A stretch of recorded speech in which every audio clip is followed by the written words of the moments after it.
A while ago, I was camping out in Kentucky. And I was sleeping out under this ledge, and about 3 in the morning I woke up, and the fire was out, but I could see 2 boots standing a few feet away. I crawled out, and there was a guy standing there with a musket. He said, "We eat critters." And I said, "What?"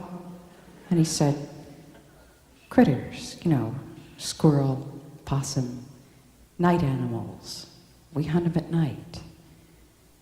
He said he didn't think it was a good idea for a woman to be alone in those parts, and he invited me back to his house. I followed him and ended up staying a week. His name was Mr. Taylor, and he was married to Mrs. Taylor. They were also brother and sister, but they didn't think that was too strange because their parents were also brother and sister. There were 4 Taylor kids: Jack, Jim, Rhonda, and Jim. 2 Jims for some reason. We'd get up every morning and sort of hack around in the tobacco patch.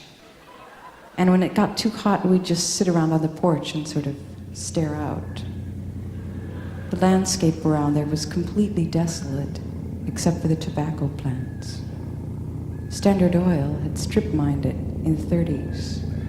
And just when some vegetation was beginning to grow back, they discovered that a certain kind of low-grade shale could be converted to oil.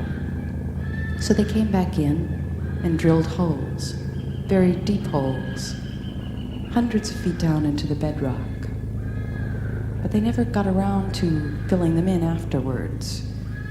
They just sent down a shipment of manhole covers, but nobody ever bothered to put them over the holes. One day, Mrs. Taylor told me that she used to have another kid, but that he had apparently fallen down one of these holes.